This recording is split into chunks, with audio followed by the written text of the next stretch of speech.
नमस्कार, आप देख रहे हैं बुंदेली समाचार। मैं हूं राम किशोर पटेल। बुंदेलखंड की हर छोटी बड़ी खबर देखने के लिए बुंदेली समाचार को सब्सक्राइब करें, लाइक करें और शेयर करें। साथियों नमस्कार, मैं हूं नीरज पटेल और आप देख रहे हैं नेशनल जनमत। हंसता हुआ मधुवास भी तुम देखोगे, मरुस्थल की कभी प्यास भी तुम देखोगे। आज सीता के स्वयंवर पर मत झूमो इतना, कल राम का वनवास भी तुम देखोगे। अपनी जाति के विधायकों, सांसदों, गुलाम मंत्रियों के चेहरे देख देख करके खुशफहमी पाले पिछड़े और दलित वर्ग के लोगों के लिए निश्चित तौर पर ये लाइनें बिल्कुल सटीक साबित होती हैं, क्योंकि वो अब वनवास झेलने के लिए अभिशप्त हैं। प्रधानमंत्री नरेंद्र मोदी, जो ब्रांडिंग और मार्केटिंग के बादशाह कहे जाते हैं, उन्होंने नागपुर मुख्यालय के थिंक टैंक के कहने पर शायद एक बार फिर से 31 लोगों को ठेके पर आईएएस बना दिया है। मोदी सरकार ने बिना यूपीएससी एग्जाम क्वालिफाई कराए ही ये व्यवस्था अपनी मानसिकता के लोगों के लिए कर ली है। कोई रिटन एग्जाम नहीं, सीधे सीधे आइए, इंटरव्यू दीजिए और हम आपको ज्वाइंट सेक्रेटरी जैसा महत्वपूर्ण पद भारत सरकार के मंत्रालयों में थमा देंगे। संघ में बैठे हुए विचारकों की सलाह पर लेटरल एंट्री यानी कि चोर दरवाजे से आईएएस बनाने की जो प्रक्रिया 2019 में शुरू हुई थी, वो कदम दर कदम आगे बढ़ते जा रही है।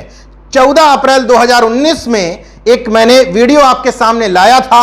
उसमें मैंने कहा था कि अभी केंद्र सरकार पत्थर उछाल करके देख रही है कि इस घर का मालिक यानी कि ओबीसी एससी वर्ग का व्यक्ति सोया हुआ है या जाग रहा है। जब उसने पूरी तरीके से समझ लिया कि धर्म की चाशनी राष्ट्रवाद की अफीम खा करके मदमस्त है, तो उसने सबसे पहले 9 सवर्णों को लेटरल एंट्री यानी कि चोर दरवाजे के माध्यम से आईएएस बनाते हुए सीधे सीधे ज्वाइंट सेक्रेटरी के पद पर पहुंचा दिया था।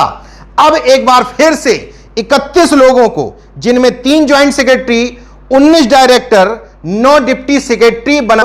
किसी भी यूपीएससी के कैंडिडेट को जब वो क्वालिफाई कर लेता है आईएएस की परीक्षा, तब उसको 16 से 17 साल लग जाते हैं ज्वाइंट सेक्रेटरी बनने में। मतलब 1996 से लेकर के 2005 बैच के आईएएस अभी केंद्र सरकार में ज्वाइंट सेक्रेटरी हैं, जिनको अगर वो किसी प्रदेश में होते हैं, मान लीजिए उत्तर प्रदेश का हम उदाहरण लेते हैं, तो उत्तर प्रदेश में वो सचिव यानी कि सेक्रेटरी की पोजीशन पर होते, उस पोजीशन पर सीधे सीधे पहुंचा दिया गया है। क्यों एंट्री? यह स्थिति तब है जब पिछड़े और दलित वर्ग से 258 सांसद संसद में बैठे हैं। कुल सांसदों की संख्या है 542, जिसमें सवर्ण हैं 232, ओबीसी एससी के हैं 258, एससी के 86 सांसद, एसटी के 52 सांसद, मतलब एससी एसटी के 138, ओबीसी के 120 सांसदों को इसमें मिला दिया जाता है, तो संख्या हो जाती है 258।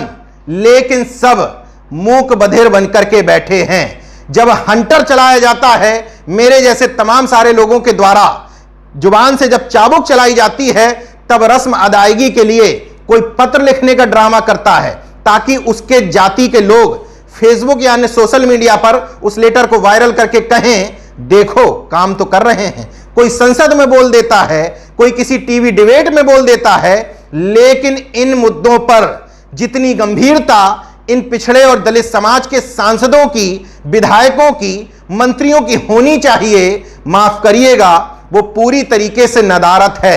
इसकी जिम्मेदार उनको वोट करने वाली जनता है या वो खुद? इसका आकलन कर लीजिए।